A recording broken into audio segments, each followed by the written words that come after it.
Billionaire spends the night with his mistress, returns home to divorce papers and $0. Boston in winter had a way of slowing everything down. The wind moved between buildings like a quiet warning. Streetlights reflected off thin sheets of ice along the sidewalks. Across the city, the Charles River carried the faint glow of downtown towers, each window shining like a small promise someone was chasing. High above that river, inside one of Boston's most exclusive penthouses, the night looked very different. Warm lighting, soft jazz drifting through the room, a marble table holding 2 crystal glasses filled with expensive champagne. And standing beside the glass wall overlooking the city was Ethan, early 40s, tall, clean-cut, the type of confidence that only comes from years of people telling you that you are brilliant. Boston knew his name well. Investors respected him. Magazines featured him. Universities invited him to speak about leadership and innovation. To the outside world, Ethan was the man who built one of the most powerful cybersecurity companies in America. Hospitals trusted his technology. Government systems relied on his protection software. Investors called him visionary. Tonight, though, Ethan wasn't thinking about investors. He raised his champagne glass and laughed. Across from him, sitting comfortably on the edge of the sofa, was the woman who had been slowly entering his life over the past several months. She watched him the way ambitious people watch power. Curious, admiring, slightly fascinated. "You know something?" she said, smiling as she leaned forward. Ethan glanced at her. "What?" She lifted her glass and looked toward the skyline. "You're probably the most powerful man in Boston right now." Ethan chuckled. The compliment clearly pleased him, though he tried to hide it behind a modest tone. "That's a little dramatic." She shook her head. "No, it's not. You built $1 billion company from nothing." She paused. "And everyone listens when you talk." Ethan leaned back comfortably in the chair near the window. Confidence settled easily in his posture. Power had become normal for him. Attention had become normal. Admiration, even more normal. But the woman's expression shifted slightly. She tilted her head. "Can I ask you something?" Ethan took a sip of champagne. "Sure." She hesitated for a moment before speaking. "Doesn't your wife ever question where you are?" The question hung quietly in the room. For a brief second, Ethan looked out across the river. Far below them, headlights moved along the bridge. Then he smiled, relaxed, almost amused. "Claire?" he said casually. "Yes." Ethan shrugged like the question didn't carry much weight. "She wouldn't leave." The woman studied him carefully. "How do you know?" Ethan gave a quiet laugh and swirled the champagne in his glass. "Because when people live long enough surrounded by admiration, they begin believing their own version of the world." And Ethan believed something very simple. "She has nothing," he said calmly. Then he added the sentence that revealed more about him than he realized. "She knows that." The woman watched him for a moment. Then she smiled again, clearly satisfied with the answer. They clinked their glasses together softly. The sound echoed gently against the tall windows. Outside, Boston continued its quiet winter night. Inside that penthouse, Ethan felt untouchable. Like the kind of man life simply worked out for. Like the kind of man who controlled everything around him. But here's the truth most powerful people eventually learn. The loudest person in the room is rarely the one holding the real power. Sometimes the most dangerous mistake a person can make is underestimating the quiet one. If you've ever watched someone dismiss the quiet person in the room, go ahead and hit the like button and tell me in the comments. Because tonight, Ethan is about to learn a lesson many powerful men never see coming. Across the city, about 15 minutes away from that penthouse, another home stood quietly along one of Boston's historic streets. Inside that house, the lights were still on. Claire sat alone in a small office room. The space looked calm, organized. A wooden desk stood near the window. A soft lamp illuminated several neatly arranged documents spread across the surface. Legal forms, financial records, transfer confirmations, every page aligned carefully. Claire read through them slowly, not rushing, not emotional, just focused. Her dark hair rested neatly against her shoulders, and the calm expression on her face carried the same quiet composure Boston society had always noticed about her. To most people, Claire looked like the supportive wife of a successful man. Elegant, reserved, graceful. But what most people never understood was that quiet people often notice everything. Claire turned one more page. At the top of the document were the words, "Divorce Agreement." Her eyes moved across the text carefully. Then she signed the final page. The pen made a soft scratching sound against the paper. In the next room, their son Oliver slept peacefully, 9 years old. The soft rhythm of his breathing drifted faintly through the hallway. Claire placed the pen down and looked toward the closed office door. For a moment, the room remained silent. Then she whispered something softly, not with anger, not with sadness, just certainty. You should never underestimate a woman protecting her child. She gently stacked the documents together. Tomorrow morning, those papers would be waiting on the dining table. Across the city, Ethan raised his champagne glass again, laughing, relaxed, feeling powerful, completely unaware that by the time the Boston sun rose over the Charles River, the empire he believed belonged to him would no longer exist. Welcome to Mr. Kingswell Stories, where powerful life lessons are shared through unforgettable storytelling. If you're new here, we're glad to have you. Subscribe and join us for more inspiring stories that motivate, uplift, and open the mind. And before we continue, drop a comment telling us what time it is, where you're watching from, and what city or country you're in. Stories like this connect people from all over the world. Now, let's continue, because Ethan is about to wake up to the kind of morning that changes a man's life forever. Boston, Massachusetts had a particular kind of winter quiet. The cold air moved sharply through the streets, making people walk faster, collars raised, hands buried in coat pockets.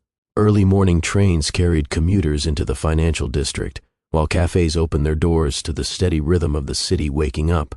And rising above that rhythm stood the glass towers of Boston's technology corridor. One of those towers carried a name investors across the country recognized: Ethan's company. For years, the building had become a symbol of modern success. Business students studied its growth. Analysts praised its influence in cybersecurity. Hospitals and government agencies trusted its systems to protect their networks. And at the center of that reputation stood Ethan, the man Boston admired. Tall, confident, comfortable in expensive suits that seemed designed for boardrooms and magazine covers. At conferences, he spoke with calm authority about innovation, leadership, and building the future of digital security. Investors listened carefully whenever he explained market strategy. Journalists loved his interviews because he spoke in confident, memorable sentences. To the outside world, Ethan represented the modern American success story, the billionaire who built something powerful. But what Boston society talked about almost as much as his company was his marriage. Because beside Ethan, at many public events, stood Claire. Claire had a presence that confused Boston's old social circles. She didn't compete for attention. She didn't dominate conversations. She didn't laugh loudly or chase the spotlight the way some people did at charity galas. Instead, Claire carried herself with quiet confidence. Her dark skin glowed softly beneath ballroom lights. Her posture remained calm and composed, as if she never felt the need to prove anything to anyone. People often noticed how powerful men paused slightly when speaking to her, not because she demanded attention, but because her calm made people feel observed. And in Boston's elite circles, observation can feel more powerful than performance. At charity events, people whispered the same sentence again and again: Ethan married well. But the tone behind those whispers sometimes carried another message, something more subtle. She got lucky. In wealthy social circles, assumptions move faster than truth. Many people believe Claire had simply married into success. They saw her attending events in elegant dresses. They saw her walking beside Ethan at corporate functions. They saw her raising their son while Ethan ran one of the most valuable tech companies in the country. What they didn't see was Claire's past. She grew up in Atlanta, in a neighborhood filled with strong families who believed education mattered as deeply as faith. Sunday afternoons meant large dinners where relatives filled long tables with laughter and debate. Church choirs shook the wooden floors during service. Uncles argued passionately about politics while cousins ran through the backyard playing basketball. It was a community that built people before careers. Claire's father believed deeply in discipline. He once told her something she never forgot: "Money doesn't make you powerful, Claire. Discipline does." Claire carried those words with her through every stage of life. While many students chased social popularity in college, Claire studied economics quietly. Market trends fascinated her. Patterns inside financial systems made sense to her in ways that surprised even her professors. She understood risk. She understood timing. And most importantly, she understood patience. Years later, when Ethan's startup began gaining attention in Silicon Valley, Claire watched his progress carefully. At that time, Ethan was brilliant, driven, and full of ideas that excited investors. But even in those early days, Claire saw something many people missed. Vision alone doesn't build lasting companies. Structure does. Discipline does. Strategy does. While Ethan gave interviews about innovation, Claire studied financial reports. While Ethan celebrated investment rounds, Claire analyzed market shifts. She never competed with him, never tried to overshadow him. Instead, she did something far more valuable. She observed, carefully, patiently, learning every detail about the world Ethan operated in. When Ethan eventually returned to Boston and his company exploded into national recognition, Claire remained exactly the same person she had always been: calm, thoughtful, focused. To the outside world, she looked like a supportive wife who attended events and smiled politely beside her husband. But Claire's mind never stopped working, and neither did her discipline. At home, their life looked peaceful. Their townhouse sat on a quiet Boston street lined with historic buildings and old trees that had watched the city grow for generations. Most evenings were calm. Soft jazz often played in the living room while warm light filled the space. And sitting at the dining table was Oliver, 9 years old, curious eyes, thoughtful in a way that made teachers describe him as observant. Oliver had begun growing into Ethan's height, but his quiet patience came from Claire. Some nights, he worked on homework, while Claire sat beside him reviewing assignments. Other nights she helped him build small science projects for school. But the lessons Claire gave Oliver were never only about school. One evening, while helping him with a math worksheet, Oliver asked a question. "Mom?" Claire looked up from the paper. "Yes, Oliver. Why does Dad work so much?" Claire smiled gently. "Because he's building something important." Oliver nodded slowly. Then he asked another question children sometimes ask, without realizing how serious it sounds. "Are we important too?" Claire paused for a moment. She placed the pencil down and looked directly at her son. "Of course you are." Oliver studied her face carefully. Then he asked one more question. "What's the difference between smart and wise?" Claire leaned back slightly in her chair. That was the kind of question she liked. "Smart people build things," she said calmly. Oliver waited. Claire continued. "Wise people protect what matters." Oliver thought about that quietly. He always did, because Claire spoke in ways that sounded simple at first, but revealed their meaning later. And in the months ahead, Oliver would begin understanding exactly what his mother meant. Because while Boston society admired Ethan's brilliance, the quiet woman beside him had been studying something far more important: power, and the people who believed they owned it. Success rarely changes people all at once. It happens slowly. First it brings recognition, then attention. After that comes admiration from strangers, invitations to speak, interviews, private meetings with investors, and rooms filled with people who nod at everything you say. Over time, something subtle begins to shift inside a person, especially when no one around them ever says no. For Ethan, that shift started quietly. In the early years of his company, his schedule was intense but honest. Long nights at the office meant building something real. Meetings meant solving problems. Every dollar mattered. Every decision carried weight. Back then, Ethan came home tired but present. He sat at the kitchen table with Claire and explained challenges at the company. Investors threatening to pull funding, software issues delaying product releases, employees leaving for better offers. Claire listened carefully during those nights, not interrupting, just asking thoughtful questions that often forced Ethan to think deeper about his own ideas. Sometimes she pointed out risks he hadn't considered. Other times, she suggested solutions that simplified complicated problems. Back then, Ethan respected her mind. He valued her perspective. And more importantly, he trusted it. But as the company grew, the problems changed. The struggle for survival disappeared.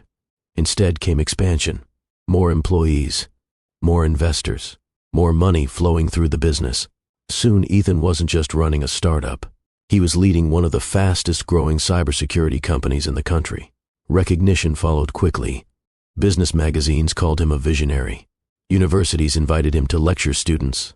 Investors competed for meetings with him. At first, Ethan handled the attention with humility, but admiration has a strange effect on people, especially when it arrives every day. Over time, Ethan began staying later at the office. Not always because work required it. Sometimes it was dinner meetings with investors. Other nights, it was networking events in private lounges overlooking the city. The gatherings looked professional at first. Men in expensive suits discussing market strategies over whiskey.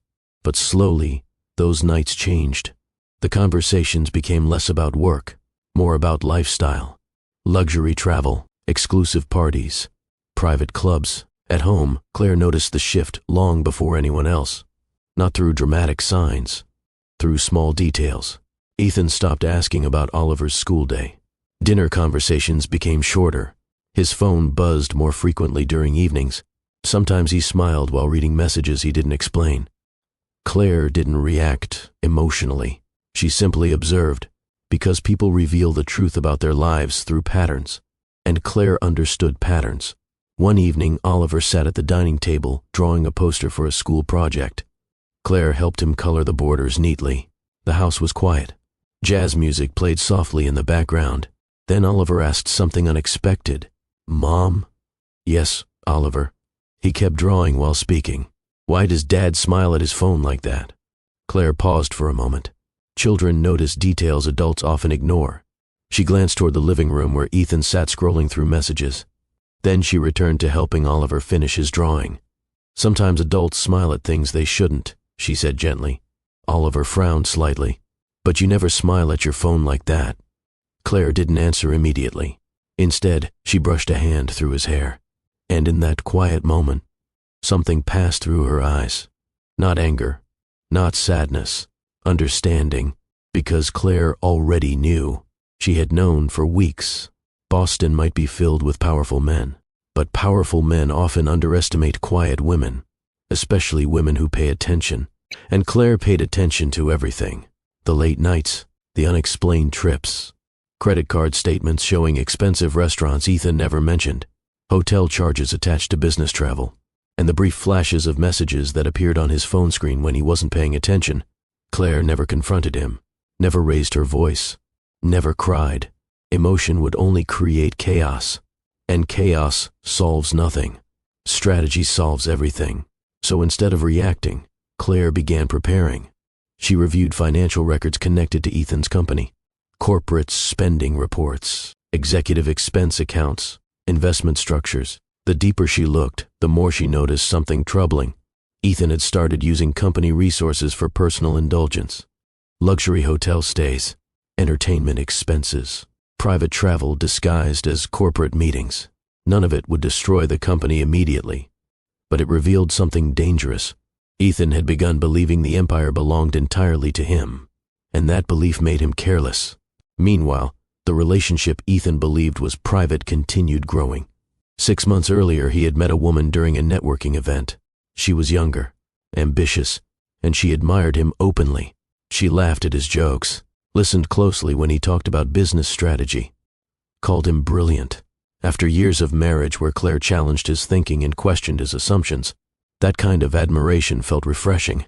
Ethan convinced himself it meant nothing, just excitement, just a distraction from the pressure of running a massive company. But small lies grow quickly. Dinner meetings became private weekends. Private weekends became luxury hotel reservations. Soon Ethan was living 2 separate lives, one built on reputation, the other built on secrecy. And while Ethan believed he controlled both worlds, Claire quietly began moving pieces on a much larger board. She contacted lawyers, reviewed ownership structures, studied the original investment agreements that had saved Ethan's company years earlier, the agreements Ethan had never bothered to revisit. Claire read every line carefully, every clause, every condition, because discipline teaches something many people never learn. Patience turns knowledge into power. And Ethan had made one critical mistake. He believed his wife knew nothing about the world he operated in. He believed she depended on him. He believed she had nowhere to go. That belief made him careless, very careless. Late one night while Ethan slept after returning from another business dinner, Claire sat quietly in the office room reviewing documents. A single lamp illuminated the desk. Financial statements rested in neat stacks beside her. Claire studied them carefully, not with anger, not with revenge in mind, but with something far more dangerous: clarity. She closed one folder slowly, then whispered softly to the empty room. Emotion solves nothing. She opened the next document. Strategy solves everything. And by the time Ethan raised his champagne glass in that penthouse weeks later, believing he controlled his entire world, Claire had already begun preparing the moment when that world would disappear. Boston woke slowly that morning. The sky over the Charles River carried a pale gray color that only winter mornings seemed to produce. Commuters moved along sidewalks wrapped in heavy coats while the first trains rolled beneath the city streets. Coffee shops opened their doors. Office towers lit their lobby lights. Another ordinary weekday had begun. High above the river, the elevator doors of the luxury penthouse slid open with a soft chime. Ethan stepped into the hallway, adjusting the cuff of his coat.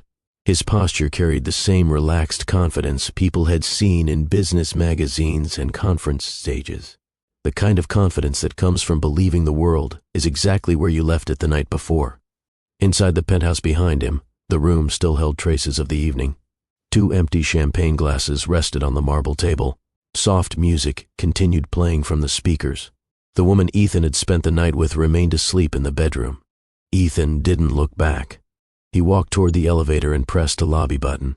As the elevator descended through the quiet building, he pulled out his phone. A few emails from investors. A notification from a financial news site discussing cybersecurity trends. Nothing unusual. Nothing alarming. The world still appeared perfectly normal. The elevator doors opened into the lobby where the building concierge greeted him politely. "Good morning, Mr. Ethan." Ethan nodded slightly as he passed. Outside, a black car waited at the curb. The driver stepped out immediately when he saw Ethan approaching. "Good morning, sir." Ethan slid into the back seat while the driver closed the door and returned to the front. The car pulled away from the building and merged into the slow rhythm of Boston's morning traffic. For a few minutes, Ethan simply watched the city through the window. Boston always looked impressive from this perspective. Historic buildings mixed with modern glass towers. Students walked toward universities. Professionals rushed toward office buildings carrying briefcases and coffee cups. Somewhere inside those towers was his company. The company he believed he had built from nothing. The company investors trusted. The company that had turned him into one of the most respected names in the technology industry. His phone buzzed again. A message appeared on the screen. From the woman upstairs. "Last night was incredible." Ethan smiled faintly. He typed a short reply. "It was." Another message followed quickly. "When can I see you again?" Ethan leaned back comfortably in the seat. "Soon," he typed. Then he slipped the phone into his pocket and returned his attention to the passing streets. For a brief moment his thoughts moved toward Claire. But only briefly. Claire had always been predictable in Ethan's mind. Calm, responsible, dependable. She handled the house. She handled Oliver. She attended the occasional public event beside him. And she enjoyed the life his success provided. That belief had lived quietly in Ethan's thinking for years. He never questioned it, because people rarely question the assumptions that benefit them. The car eventually turned onto the quiet street where the townhouse stood. The building blended naturally with the historic homes surrounding it. Elegant, but not flashy. Claire had always preferred subtle design instead of extravagant displays of wealth. The driver stopped the car at the curb. "We're here, sir." Ethan stepped out and walked up the stone steps toward the front door. The house looked peaceful, the same way it always did. Nothing about the exterior suggested anything unusual. He unlocked the door and stepped inside. Immediately, something felt different. Not dramatically, just slightly. The house was too quiet. At this time in the morning, Oliver usually sat at the kitchen table eating breakfast while Claire reminded him to finish packing his school bag. But today, there were no voices, no footsteps, no sounds coming from the kitchen. Ethan closed the door behind him slowly. "Claire?" he called casually. No answer. He removed his coat and walked further into the house. "Oliver?" Still nothing.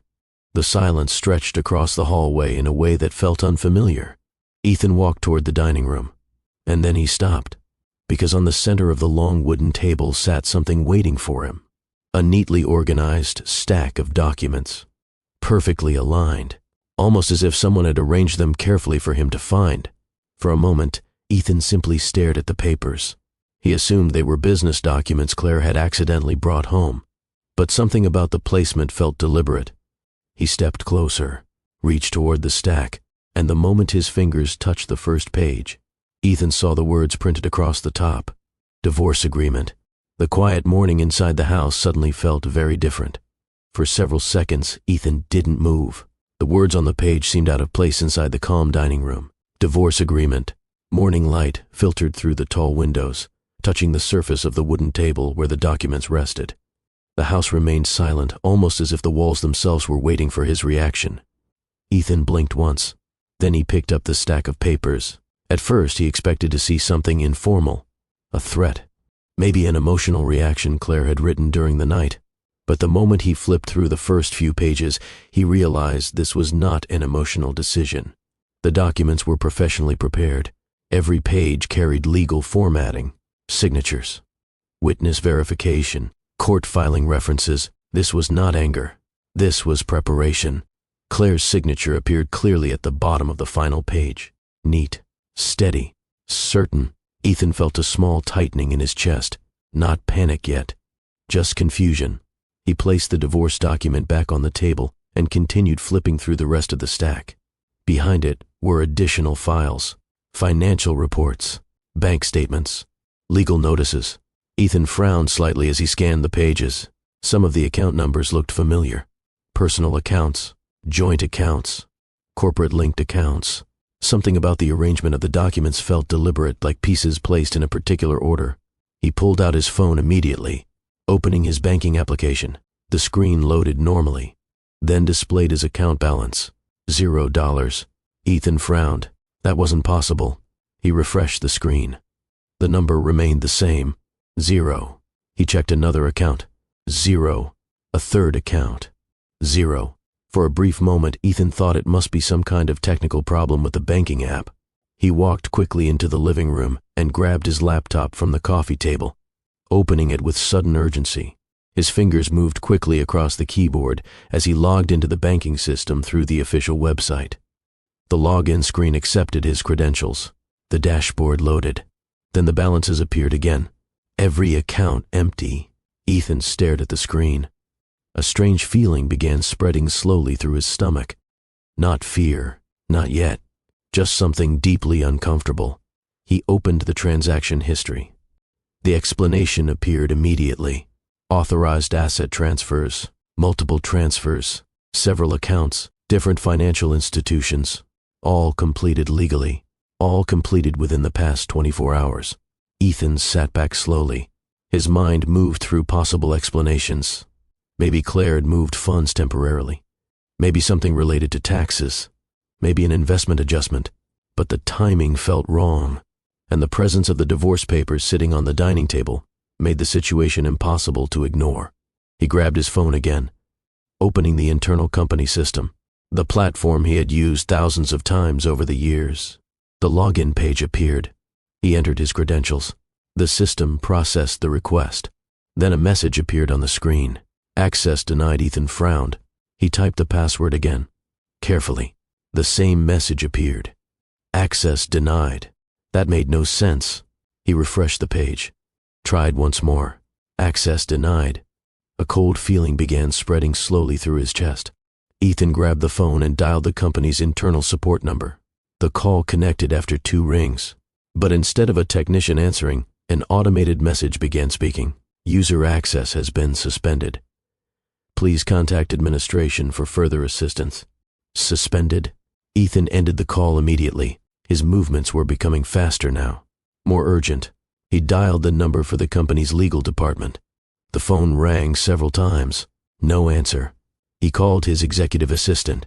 Straight to voicemail. The silence inside the house suddenly felt much heavier than before. Ethan walked back into the dining room slowly. The documents still sat neatly on the table exactly where he left them. Now they looked less like paperwork and more like a message. Then he noticed something he hadn't seen earlier. Another envelope, placed beside the stack of legal papers, smaller, addressed to him. Ethan picked it up. Inside was a single printed letter. from his personal lawyer. The message was short. "Please call me immediately." Ethan dialed the number. The call connected almost instantly. The lawyer's voice answered quickly. "Ethan." The tone sounded serious, almost relieved.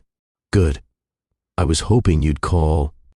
Ethan didn't bother with greetings. "What's going on?" There was a short pause on the other end of the line.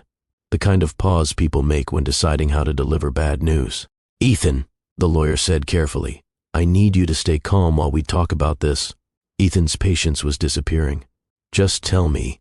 Another pause followed. Then the lawyer spoke again. "Your financial access has been legally frozen." Ethan's voice sharpened. "Frozen by who?" The lawyer hesitated for a moment, then answered. "Claire." The name hung in the air between them. Ethan felt confusion rising quickly inside his chest. "That's impossible." "No," the lawyer replied quietly. "It isn't." Ethan looked down at the divorce papers again, then at the empty bank balances still glowing on the laptop screen.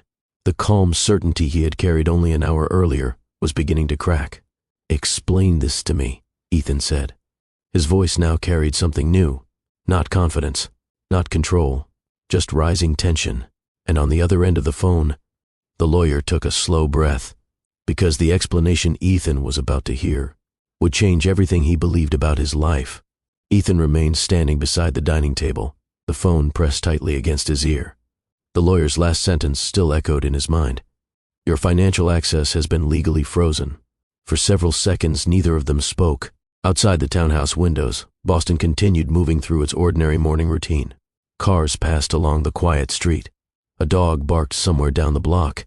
The city looked exactly the same. But inside the house, something fundamental had already shifted. Ethan spoke first. "Explain what you mean by frozen." The lawyer's voice remained steady. "Your personal accounts connected to the company have been closed or transferred." "That doesn't make sense," Ethan replied sharply. "I own the company." There was another pause, a longer one this time. The lawyer finally spoke again, carefully choosing each word. "Ethan, that's the part we need to talk about." Ethan frowned. "What are you talking about?" "You are listed as the CEO," the lawyer continued. "But ownership of the controlling shares has never been in your name." The words felt strange, like hearing a language he didn't fully understand. "That's impossible," Ethan said immediately. "No," the lawyer replied. "It isn't." Ethan began pacing slowly around the dining room table. His eyes moved again toward the stack of legal documents Claire had left behind. "Then, who owns them?" he demanded. The lawyer answered quietly. "Claire." The name landed with unexpected weight. Ethan stopped walking. "What?" "Claire's investment firm acquired controlling shares 6 years ago," the lawyer said. Ethan shook his head slowly. "That's not possible." But as he spoke the words, something inside his memory began searching through the past. 6 years earlier, the worst period in the company's history. At the time, Ethan had been facing a crisis he rarely talked about publicly. The company had been growing quickly, but growth had created serious financial strain. Investors had begun questioning long-term profitability. One major funding group had threatened to withdraw support. For a few terrifying weeks, bankruptcy had been a real possibility. Ethan remembered the pressure clearly. Sleepless nights, emergency meetings, desperate conversations with investors. Then suddenly, the crisis disappeared. A private investment firm stepped in. The funding stabilized the company. Employees kept their jobs. The product development continued. Within a year, the company began growing faster than ever. At the time, Ethan had been too relieved to question every detail. He assumed the investment came from one of the venture groups Claire had quietly suggested contacting. Now the lawyer continued explaining. Claire's family investment firm purchased the controlling shares during that crisis. Ethan felt something tightening in his chest. "That doesn't make sense. Why would she keep that from me?" "You knew an investor stepped in," the lawyer replied. "Yes," Ethan said quickly, "but I was told they wanted to remain private." "That part was true," the lawyer answered. Ethan stood, very still now. "Claire never interfered in company decisions," he said. "She didn't need to," the lawyer replied. "What does that mean?" "Majority shareholders don't always manage daily operations," the lawyer explained. "Sometimes they simply choose the right person to run the company." The words hung quietly between them. Ethan suddenly felt as if the ground beneath his entire career was shifting. "You're telling me," he said slowly, "that I've been running a company I don't actually own?" "Yes." The answer was simple, direct, impossible to misunderstand. Ethan walked slowly toward the window. Outside, Boston looked calm and familiar, but his understanding of the past 6 years was changing rapidly. The lawyer continued speaking. "Claire structured the investment through her family's financial firm. It allowed your company to recover without public attention." Ethan remained silent. "For years," the lawyer added, "she allowed you to remain the public face of the company." The phrase struck Ethan differently than the others. Public face, not owner, not founder. Public face. "And the board?" Ethan asked quietly. "Claire holds majority voting shares," the lawyer said, "which means she controls board decisions." Ethan turned away from the window. "What about the recent changes?" he asked. "Several board members resigned last month." "Yes," the lawyer confirmed. "Claire replaced them." Ethan's stomach tightened. "When?" "Over the past few months." The timeline suddenly became clear. 6 months, the same period when Claire had discovered the affair. While Ethan believed he was managing a private distraction, Claire had been reorganizing the entire power structure of the company. Quietly, carefully, legally, the lawyer continued. Once the board restructuring was complete, Claire authorized the changes to executive authority. Ethan already knew what that meant. His company access, his financial privileges, everything connected to his role as CEO. Without executive privileges, the lawyer explained, your access to certain financial accounts was automatically terminated. Ethan looked again toward the empty balances on his laptop screen. The situation was becoming painfully clear. For years he believed the empire belonged entirely to him, but legally, he had only been running it. The lawyer spoke again. "There's one more thing you should know." Ethan didn't answer immediately. "What?" "Claire requested a meeting." "When?" "This afternoon." "Where?" "At the company headquarters." Ethan felt a quiet heaviness settling into his chest. "What for?" The lawyer's answer came calmly. "To finalize the leadership transition." Ethan closed his eyes briefly. The phrase sounded unreal. Leadership transition. His empire, his company, the company he had spent years building. And now, it no longer belonged to him. "Ethan," the lawyer said gently, "I strongly recommend you attend that meeting." Ethan didn't respond. He slowly lowered the phone from his ear. The call ended. The house fell silent again. The divorce papers still rested neatly on the table. The empty bank balances remained on the laptop screen. And now Ethan finally understood something he had never considered before. For years he believed he was the most powerful person in the room. But the quiet woman he married had been standing several moves ahead the entire time. The drive from Ethan's townhouse to the company headquarters felt longer than usual. Boston's traffic moved through the financial district with its usual rhythm, but Ethan barely noticed the city outside the car window. His mind replayed the lawyer's words again and again. You were never the owner. It still sounded impossible. For years he had walked into that building with absolute confidence. Investors waited for him. Employees greeted him with admiration. Reporters sometimes stood outside hoping to capture a comment from the man who had built one of the most respected cybersecurity companies in the country. But today, the building looked different. Not physically. The glass tower still reflected the pale winter sky. The company logo still stretched across the front entrance exactly where it always had. Yet something about the place felt unfamiliar. The driver pulled up to the curb. "We're here, sir."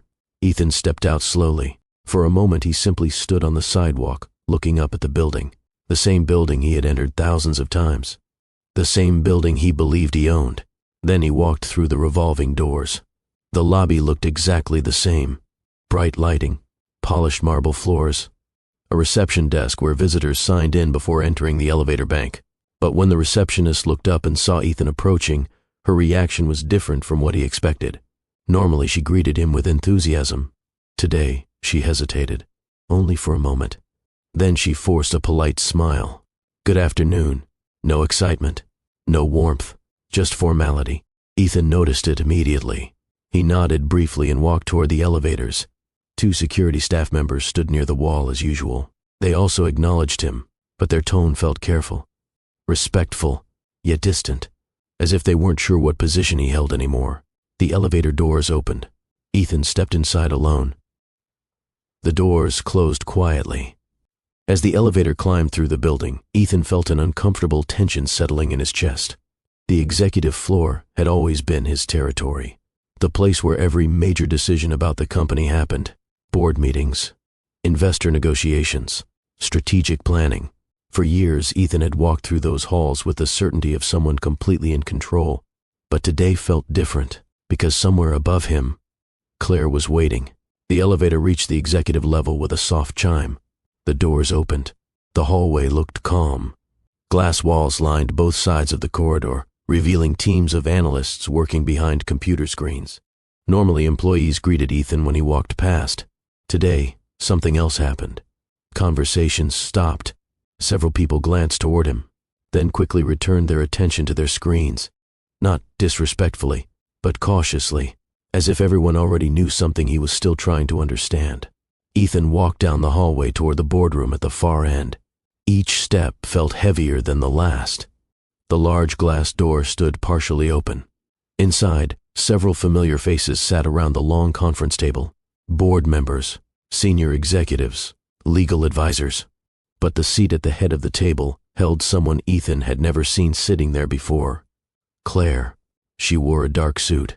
Simple, professional. Her posture straight, her expression calm. The same calm presence she carried at charity events. But inside this room, that calm meant something very different.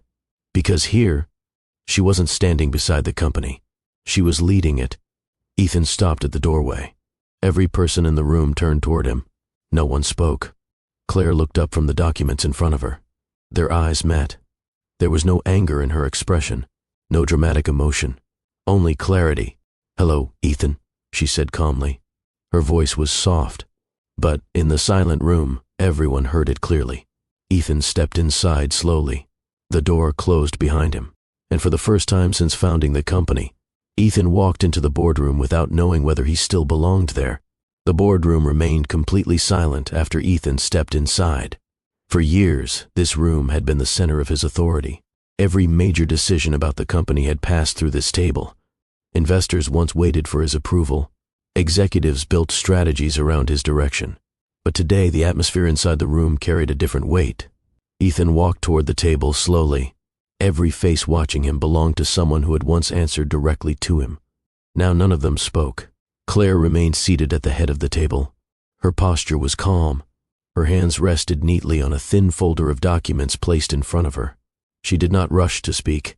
She simply waited. Ethan stopped beside the empty chair across from her. "What is this?" he asked. His voice carried tension, but he tried to keep it controlled. Claire gestured lightly toward the chair. "You should sit." Ethan didn't move. "I want an explanation." Claire studied him quietly for a moment. Then she nodded. "That's fair." She folded her hands together on the table. "I discovered the affair 6 months ago." The sentence landed gently, but its meaning filled the entire room. Ethan felt the attention of every person around the table shift toward him. He straightened slightly. "You're doing all this because of that?" he said sharply. Claire tilted her head slightly. "No." The answer came calmly. "You misunderstand." Her voice remained steady. "You didn't lose control because of the affair." She paused briefly. "You lost control because of what the affair revealed." Ethan frowned. "What are you talking about?" Claire opened the folder in front of her and slid one document across the table. "For years," she said, "I believed the man I married respected discipline." Her tone remained measured. Responsibility, loyalty. Ethan didn't touch the paper. Claire continued. "But over time I started noticing patterns." She looked briefly toward the documents spread across the table. Corporate accounts being used for personal entertainment. Luxury hotel expenses filed under business travel. Private dinners categorized as executive meetings. Several board members shifted quietly in their seats. Claire looked back at Ethan. "At first I assumed they were isolated mistakes." Her voice remained calm. "Everyone makes mistakes." Then her eyes hardened slightly. "But when the affair began, I looked more carefully." The room stayed silent. Claire continued. "I reviewed 6 years of company financial activity." She slid another document across the table.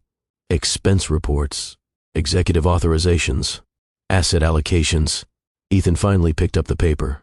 It contained several highlighted entries: high-value transactions, private travel, luxury entertainment. Every line attached to company funds. Ethan placed the document back down. "You're exaggerating," he said. Claire shook her head. "No." Then she gestured toward the legal advisors seated at the far end of the table. "They verified everything." Another document moved across the table. Claire's voice remained calm as she spoke. "What concerned me most was not the spending, it was the attitude behind it." Ethan crossed his arms. "What attitude?" Claire answered immediately. "You began believing the company belonged only to you." The sentence hung in the room. For several seconds, Ethan didn't respond. Claire continued. "That belief changes the way people behave." She opened another folder. "And it meant the company needed protection." One of the board members shifted forward slightly. Claire spoke again. "Over the past 6 months, I quietly reviewed the structure of our board." She looked towards several empty chairs around the table. Some members had grown comfortable ignoring executive behavior, so I replaced them. Ethan felt a tightening in his chest. "You can't just replace board members." Claire met his gaze directly. "I hold majority voting shares." The reminders settled over the room. Claire continued. "With the board restructuring complete, we reviewed the company's financial authority structure." Her voice remained steady. That included executive access to corporate accounts. Ethan already knew where the explanation was heading. Claire slid another document across the table. "Yesterday, those privileges were revoked." Ethan looked down at the page. "Official authorization, board approval, legal verification, everything completed properly." Claire leaned back slightly in her chair. "I also separated company assets from personal assets." Another page moved across the table. "Your access to those accounts ended the moment the board vote passed." Ethan felt a strange pressure building in his chest. Not anger, not panic, something heavier. The realization that every step Claire described had already happened. Carefully, quietly, legally. For 6 months he believed he was managing a private distraction. Meanwhile, Claire had been rebuilding the company's entire power structure. She closed the folder in front of her. The sound echoed softly in the silent boardroom. "I didn't act out of emotion," she said. "I acted out of responsibility." Her eyes remained steady on Ethan. The company needed leadership that respected its foundation. The room remained silent. No one argued. No one questioned her authority, because legally, everything she had described was already done. Ethan stood there slowly absorbing the truth. For years he believed he had been guiding the company's future, but the quiet woman sitting across from him had been protecting it. The boardroom remained quiet after Claire finished speaking. No one interrupted. No one defended Ethan. For years, this table had been a place where people waited for his direction. Executives watched his reactions before making decisions. Investors studied his tone before offering opinions. But now something had shifted in the room. The center of authority had moved, and everyone knew it. Ethan stood beside the chair he had refused to sit in. His eyes moved slowly across the faces around the table. Some of the board members looked uncomfortable. Others simply watched with calm attention. None of them challenged Claire's explanation. That silence said more than any argument could have. Ethan looked back at her. "You've been planning this for months." Claire didn't rush to answer. She gathered the documents in front of her into a neat stack. Then she spoke. "I've been preparing." The difference between those two words hung quietly in the room. Planning suggested revenge. Preparation suggested discipline. Claire continued. "When I discovered the affair, I didn't react immediately." Her voice remained calm, controlled, and steady. "I took time to understand what was happening." Ethan crossed his arms. "And what exactly did you think was happening?" Claire looked at him directly. "I realized you had begun confusing power with ownership." The sentence landed heavily. "You were treating company resources as if they belonged to you personally." Ethan's voice sharpened. "I built this company." Claire nodded once. "Yes." Her agreement seemed sincere. "You built the product. You built the early team. You built the public reputation." Then she paused. "But building something and owning something are not always the same." Ethan said nothing. The distinction felt painfully clear now. Claire stood up slowly from her chair. Her movement drew the attention of everyone in the room. For 6 years, she continued, I allowed you to lead publicly. You were capable, you were charismatic, and the company benefited from your visibility. She stepped around the edge of the table, but her voice carried something firmer now. However, leadership requires discipline. She stopped walking and looked directly at him. And discipline requires accountability. The room remained silent. Claire placed one final document on the table in front of Ethan. This confirms the board's decision. Ethan glanced down. The document was short, official, direct, executive authority revoked, leadership transition approved. Claire continued speaking. As of today, I will assume the position of Chief Executive Officer. No one in the room reacted with surprise, because they already knew. The decision had been made before Ethan walked through the door. He stared at the document for several seconds. Then he looked up again. So, that's it? Claire didn't hesitate. Yes. The simplicity of the answer removed any remaining doubt. For a moment, neither of them spoke. Then Claire said something that changed the tone of the room completely. You didn't just betray your wife, Ethan. The sentence landed differently than the legal explanations. Because this one was personal. Her eyes held his steadily. You showed our son the kind of man not to become. The mention of Oliver carried a quiet weight that no corporate argument could match. For the first time since entering the building, Ethan felt something inside his chest tighten. Not anger, something closer to regret. Claire continued calmly. I won't allow that lesson to become his example. The board members remained silent. The statement was not meant for them. It was meant only for Ethan. Claire picked up the folder she had brought with her. The meeting was clearly finished, but before walking away, she paused beside the table. For what it's worth, she said quietly, I hoped you would remember who you were. Ethan didn't respond. Claire's voice softened slightly. The man I married once respected the things that actually matter. She looked at him one last time. Discipline, responsibility, integrity. A small pause followed. But somewhere along the way, you stopped protecting them. No one in the room moved. No one spoke. Claire turned toward the door. Her steps were calm and unhurried as she walked across the boardroom floor.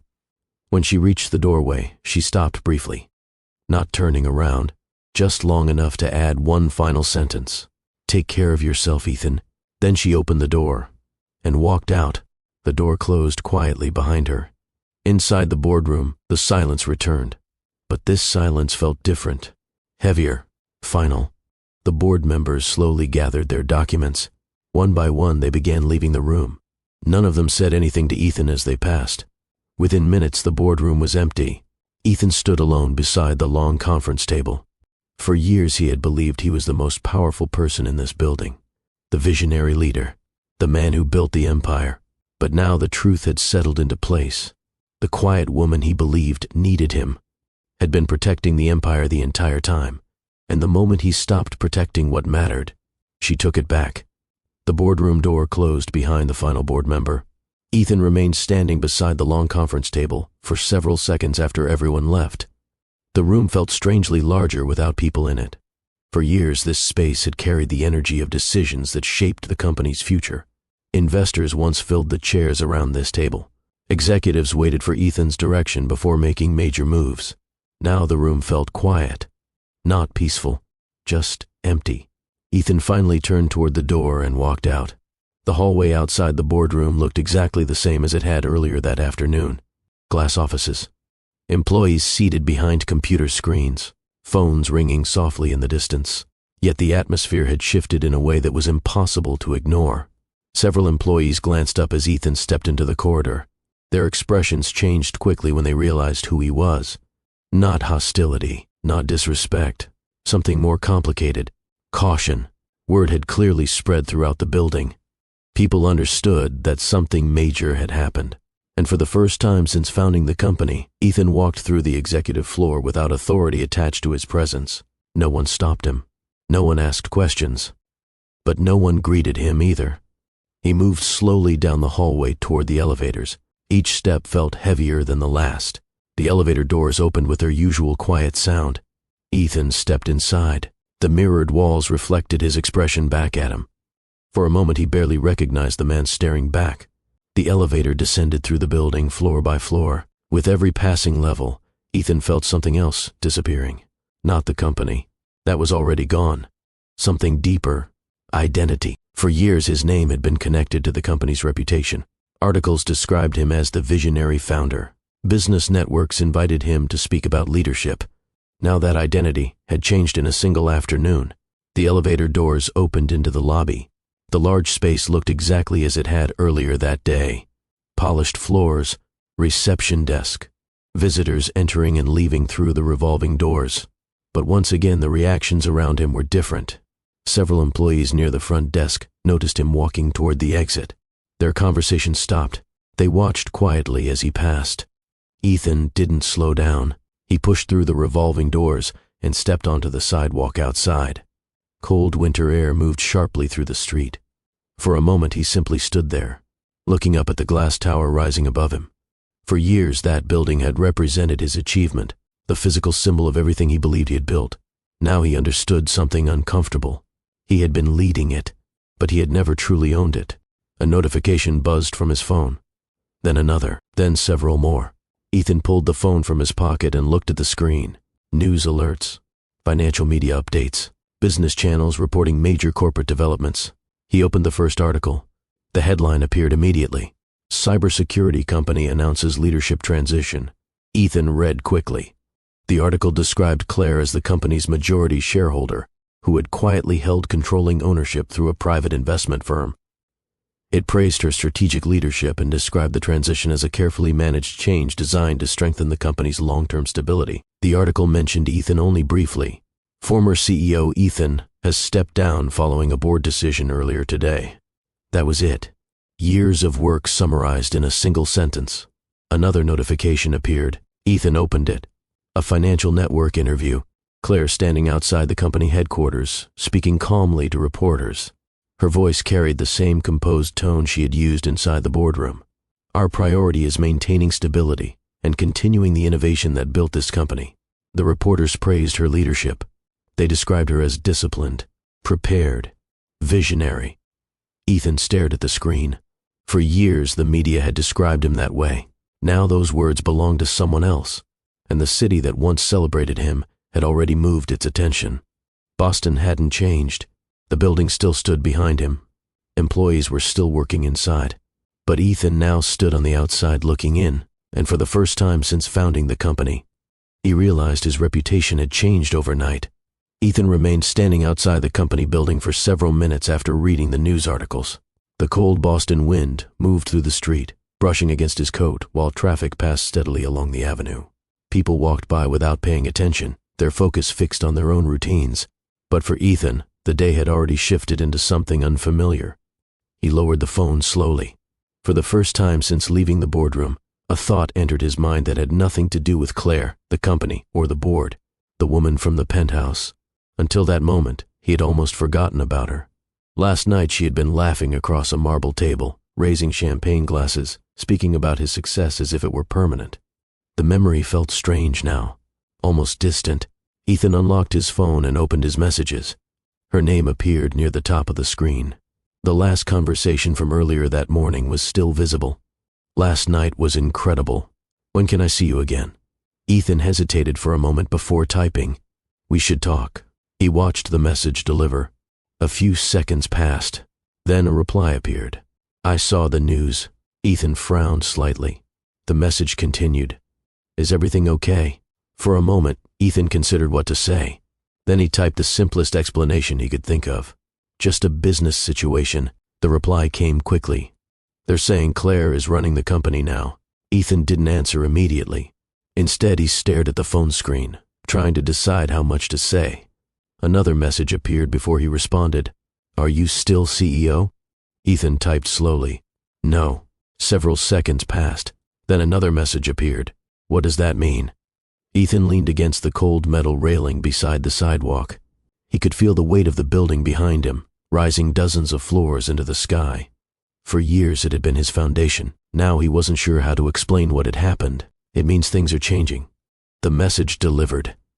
This time the reply didn't come as quickly. Nearly a full minute passed before the phone buzzed again. I didn't know it was that serious. Ethan typed again. It's temporary. Even as he wrote the sentence, he wasn't sure if it was true. The typing indicator appeared briefly on the screen, then disappeared, then appeared again. Finally, another message arrived. Maybe we should slow things down for a while. Ethan stared at the words. The sentence felt strangely formal compared to the tone she usually used. He typed quickly. What do you mean? The message delivered. Several seconds passed. Then the screen showed a new notification. But it wasn't a reply. It was a system message. Message not delivered. Ethan frowned. He tried sending another message. The same notification appeared. Message not delivered. A slow realization moved through his mind. He tapped her contact again, pressed the call button. The phone rang once, then the call ended abruptly. He tried again.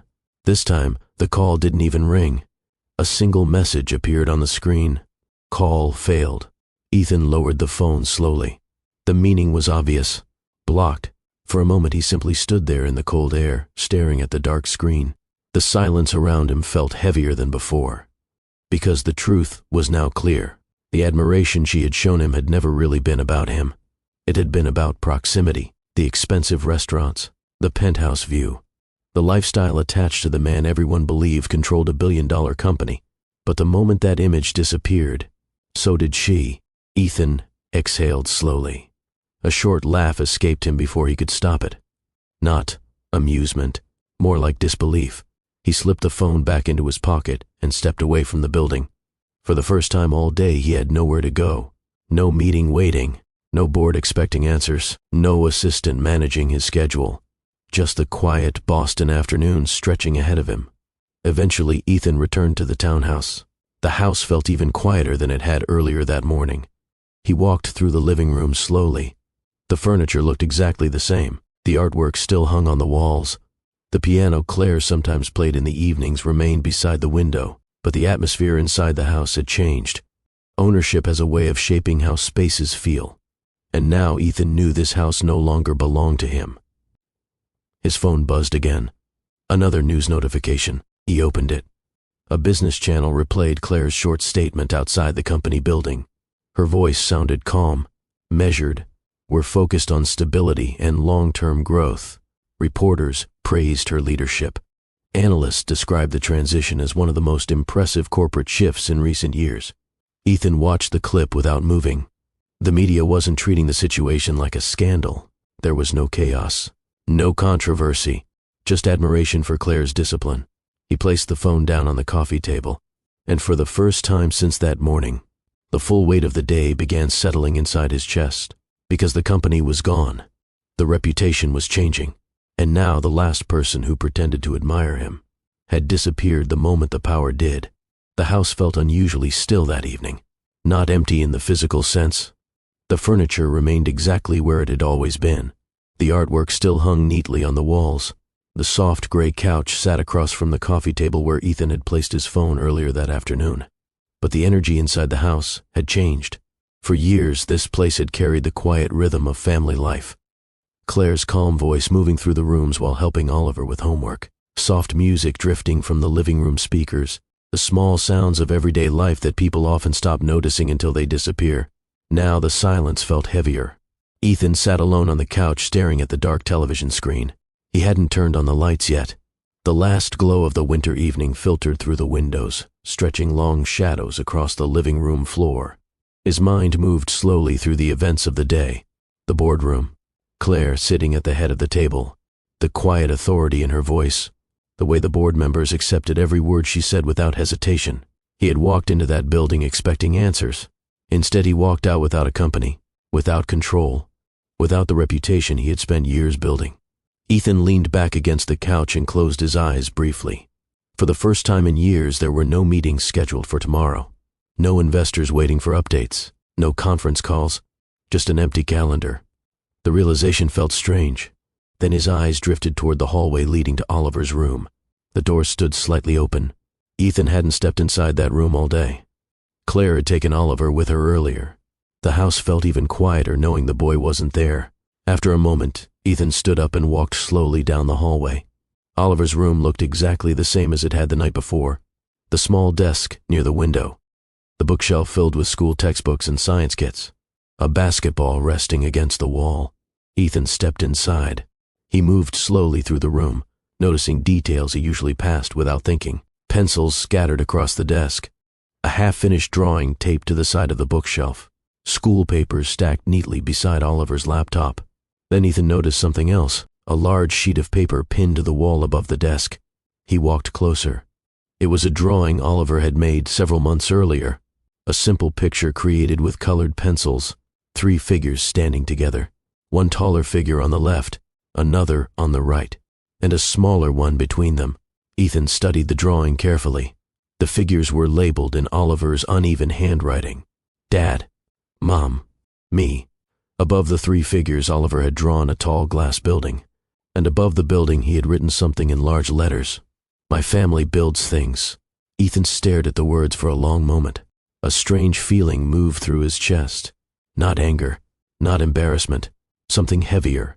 The quiet realization that Oliver had once believed something simple about the world. That his parents built things together. That the company represented more than success. It represented partnership. Ethan slowly sat down in the chair beside Oliver's desk. For years he had believed the company was his achievement alone. But Oliver's drawing told a different story. One Ethan had ignored. A soft sound came from the living room. Ethan looked up. The television screen had turned on automatically after a news notification triggered the smart system. A business channel filled the screen. Footage from a technology conference downtown. Ethan walked back into the living room. The broadcast showed a stage surrounded by reporters and executives. Claire stood at the center, speaking calmly into a microphone. Her posture carried the same steady confidence Ethan had seen earlier in the boardroom. But this time, she wasn't alone. Standing beside her was Oliver. The boy looked slightly nervous beneath the bright lights, but Claire rested a gentle hand on his shoulder. The moment felt human, not corporate, not strategic, just a mother standing beside her son. The audience applauded as Claire finished her short speech. Reporters moved closer with microphones. One journalist leaned toward Oliver with a friendly smile. "Oliver," the reporter asked, "your mother is leading one of the most important technology companies in the country now." The audience chuckled softly. The reporter continued, "Do you want to grow up and be like your father?" For a moment, Oliver looked thoughtful, just the way he always did when considering a question. Then he answered calmly, "No." The audience laughed lightly, but Oliver continued speaking, "I want to be like my mom." The room erupted with applause. Claire smiled gently and squeezed his shoulder. On the television screen, the moment looked warm, proud, celebratory. But standing in the quiet living room, Ethan felt something inside him shift. Not anger, not resentment, something closer to truth. For years he believed the most valuable thing he had built was a company. But now he understood something he had never considered before.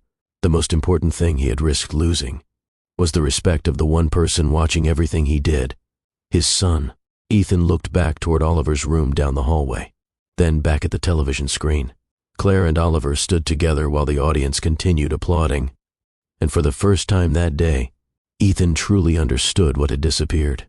It wasn't just money. It wasn't just power. It was something far more difficult to rebuild. Trust. 3 weeks passed.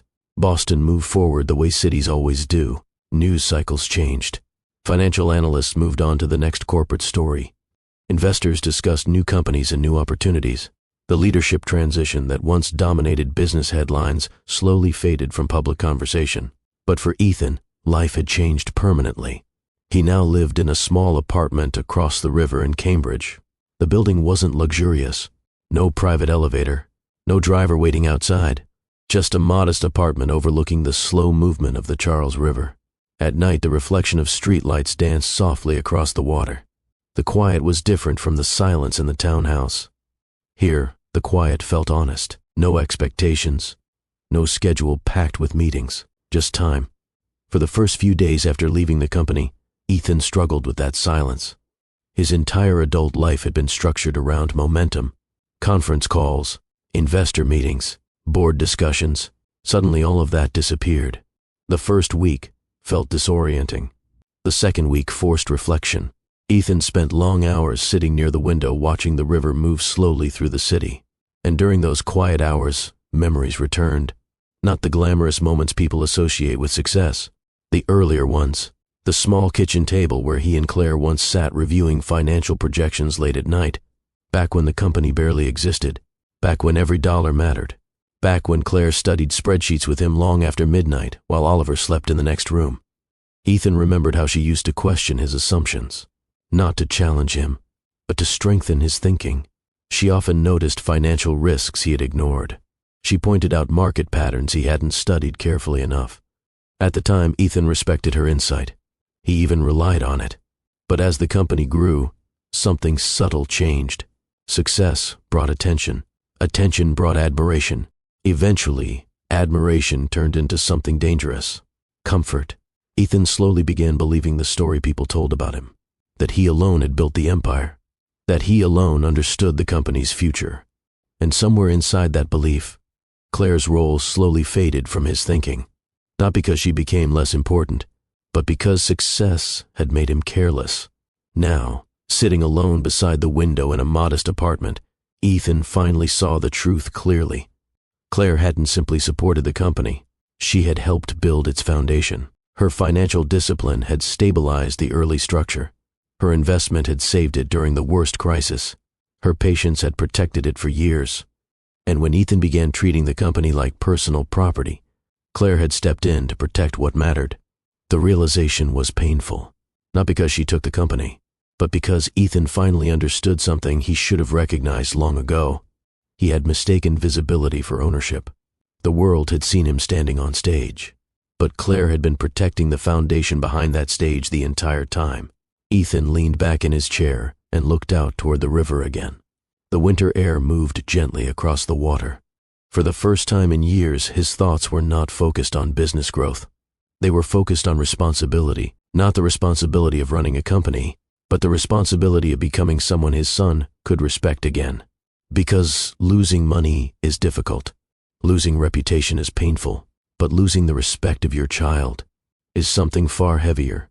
And Ethan now understood that rebuilding that respect would take far more discipline than building any company ever had.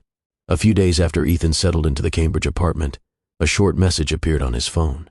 The notification arrived late in the evening while he sat by the window watching the river move through the dark city. The message contained only one sentence. "Meet me at the Harbor Cafe tomorrow at noon." No explanation, no greeting. But Ethan didn't need one. He knew who sent it. Claire. For a long moment, he simply stared at the message. Part of him wondered if the meeting would be another difficult conversation, another moment where the consequences of his choices would be laid out clearly in front of him. Still, he typed a simple reply. "I'll be there." The next day, Boston's harbor looked calm beneath the pale winter sky. The wind moved lightly across the water where small boats rocked quietly against the docks. Seagulls circled above the harbor, while people walked along the wooden paths connecting the restaurants and cafes. The Harbor Cafe sat near the edge of the water, its large windows facing the open bay. Ethan arrived early. He chose a small table beside the window and sat down facing the harbor. The view reminded him of how much of the city he had ignored during the busiest years of his life. For a long time, Boston had been nothing more than a network of offices, conference rooms, and business dinners. Now he noticed details he had once rushed past. The sound of water moving against the dock, the quiet conversations between people sitting nearby, the slow rhythm of the city when you're not trying to control it. 20 minutes later, the cafe door opened. Claire walked inside. She wore a dark coat and moved through the room with the same composed presence she had always carried. Nothing about her appearance suggested the chaos Ethan felt over the past few weeks. She looked calm, focused, steady. Claire noticed him near the window and walked over. Ethan stood as she approached. For a moment, neither of them spoke. Then Claire sat down across from him. The silence between them didn't feel hostile. It felt honest. Finally, Ethan spoke. "You look well." Claire nodded slightly. "Life has been busy." That was probably the simplest way to describe it. Since taking control of the company, Claire had been working constantly. Investor meetings, executive restructuring, strategic planning. The company's stability depended on her decisions now. Ethan looked toward the harbor for a moment before speaking again. "You planned everything carefully." Claire stirred her tea slowly before answering. "No." Ethan looked back at her. "No." Claire shook her head slightly. "I prepared." She paused before continuing. Planning revenge comes from emotion. Preparation comes from responsibility. The distinction was subtle but important. Ethan nodded slowly. The difference made sense. Claire continued, speaking calmly. When I discovered the affair, I hoped you would recognize the direction your life was moving. Her tone remained steady. For months I waited to see if you would correct it. Ethan lowered his eyes briefly. I should have. Claire studied him for a moment. You weren't always careless, Ethan. The statement sounded sincere. The man I married understood discipline. Another quiet pause followed. But success changed your priorities. Ethan didn't argue. He couldn't, because sitting there across from Claire, he finally understood something clearly. Success hadn't destroyed his values. It had simply revealed how easily he could forget them. Claire leaned back slightly in her chair. I didn't want our personal conflict to become public spectacle. Ethan looked at her. You protected me. Claire answered immediately. I protected Oliver. The clarity of the response carried no hesitation. Children learn about the world by watching the people closest to them, she continued. I didn't want him growing up seeing his father turned into public humiliation. Ethan remained quiet, because that decision revealed something important about Claire's character. She had taken control of the company, but she had never tried to destroy Ethan publicly. Claire reached for her tea again. Then she spoke about something different. Oliver asks about you. Ethan looked up. He does? Claire nodded. He wants to spend time with you again. The statement carried a quiet invitation. Ethan felt something shift inside his chest. I'd like that. Claire smiled faintly. I thought you might. They sat quietly for a moment, watching the harbor outside the window. The water moved slowly beneath the afternoon light. Finally, Claire said something that felt like the true purpose of the meeting. Power doesn't reveal character, Ethan. She paused before finishing the thought. It reveals discipline. The words echoed something Ethan had once believed about himself. Now he understood how far he had moved away from that belief. Claire stood up. I should get back to the office. Ethan nodded. Claire placed her coat on and prepared to leave, but before walking away, she paused beside the table. For what it's worth, she said gently, I'm glad you came today. Ethan looked up at her. So am I. Claire nodded once. Then she walked out of the cafe and into the cool Boston afternoon. Ethan remained seated beside the window, watching the harbor water move slowly against the docks. For the first time since everything collapsed, he understood something important. The future wasn't about reclaiming what he had lost. It was about becoming someone worthy of the things that actually mattered. Time moved forward the way it always does. Quietly, months passed after Ethan's conversation with Claire at the Harbor Cafe. Boston entered spring. Snow melted from the sidewalks. Trees along the Charles River slowly filled with new leaves, and the city regained its usual energy. For Ethan, life now followed a very different rhythm than the one he had known for most of his adult years. The Cambridge apartment remained simple. No luxury, no attention, just a quiet place where he could think. But something else had changed as well. Ethan began receiving occasional messages from small technology founders asking for advice. Young entrepreneurs who had heard about the company he once helped build. At first he ignored most of those requests, not because he didn't want to help, because he didn't feel qualified to speak about success anymore. But one afternoon, a message caught his attention. A small startup founder had written a simple sentence. I read about what happened to you. I want to learn from your mistakes, not just your success. Ethan stared at the message for a long time. Then he replied. The first meeting took place in a small office space shared by several early-stage startups. Nothing about the room resembled the executive boardrooms Ethan once spent his days inside. Just folding chairs, whiteboards filled with ideas, half-finished prototypes sitting on desks. But the energy inside that space reminded him of something he hadn't felt in years. Honest ambition. Not ego, not status, just people trying to build something meaningful. The founder asked him a question within the first few minutes. What's the most important lesson you learned building a company like yours? Ethan thought carefully before answering. Then he said something that surprised even himself. Never assume the people beside you need you more than you need them. The founder waited for him to explain. Ethan continued. Companies aren't built by one person. They're built by partnerships, trust, accountability. He paused briefly. And the moment you forget that, everything starts falling apart. The young founder nodded slowly.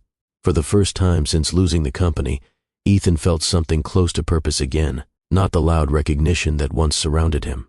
Something quieter, more honest, helping others avoid the mistakes he had made. Nearly a year after the leadership transition, Boston hosted another major technology conference. Executives from across the country gathered in the city's convention center. Investors attended presentations about emerging companies. Reporters filled the event halls looking for interviews. Claire had been invited to deliver one of the keynote speeches. Her leadership over the past year had strengthened the company's reputation even further. Under her direction, the organization expanded its security platform and secured several major government contracts. But what impressed industry analysts most wasn't just the company's growth. It was the stability of its leadership. Claire had built something stronger than the public ever realized. That afternoon, the large conference hall filled with hundreds of attendees. Claire stepped onto the stage calmly. Her presence carried the same steady confidence people had come to respect. But standing beside her was Oliver. The boy looked slightly older now. Still thoughtful, still calm, but far more comfortable in public than he had been the previous year. The audience applauded warmly as Claire finished her speech. She spoke about discipline and leadership, about responsibility in technology, about building companies that serve people rather than personal ambition. When she finished, the applause lasted several seconds. A reporter stepped closer with a microphone. "Oliver," the reporter said with a friendly smile, "your mother has become one of the most respected leaders in technology." The audience chuckled softly. The reporter continued, "What do you want to build when you grow up?" Oliver thought about the question carefully, just the way he always did. Then he answered, "I want to build things with people I respect." The audience applauded again. Claire smiled gently beside him. Across the city, Ethan watched the interview from his apartment. The television screen filled the living room with light. He listened carefully to Oliver's answer. Then he smiled, because the boy's words revealed something important. Oliver had learned the lesson Ethan took years to understand. Respect matters more than recognition. Partnership matters more than power. And the strongest foundations in life are built with people who hold each other accountable. Ethan turned off the television and walked toward the window overlooking the Charles River. The water moved quietly beneath the evening sky. For years he believed success meant controlling everything around him. Now he understood something far more valuable. Success means protecting what matters before it disappears.